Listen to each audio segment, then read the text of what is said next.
Module 15, working with views and exercise. Number 1, open the file called views. Oh,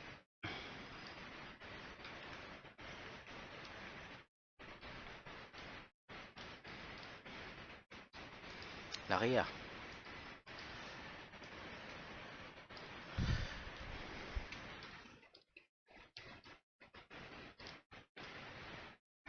Yan. Number 2, click on the sheet called fruits and veggies.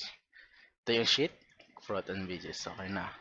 Number 3, create a view called original. So, to create a view, punta lang sa view tab. Tapos sa custom views, add, then original. Okay. Number 4, hide rows 7 to 12, then create a view called fruits. 7 to 12, hide daw. To hide, right click tapos hide. Then create a view called fruits. So custom view, add fruits. Then okay.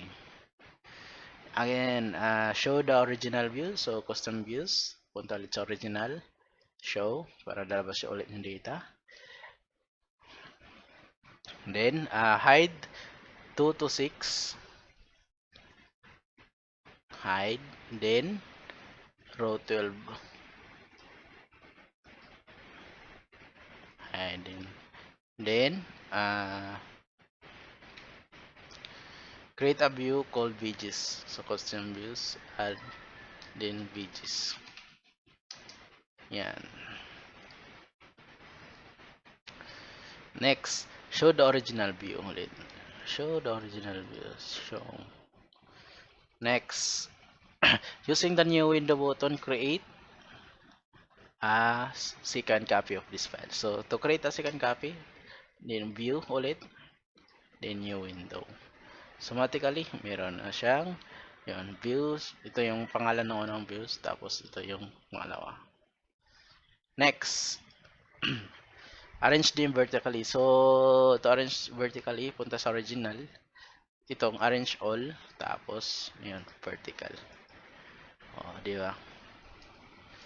Next, show the sheet, fruit, and veggies on the left and the sheet, book and music on the right. So, ito the fruits and veggies. Sa kabila na ba, books and music. Ito siya sheet. Maximize the original copy. Then, Control S or save and close the file.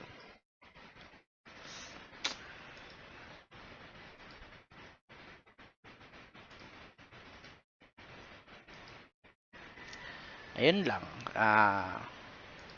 Na tayo. So, thank you for watching.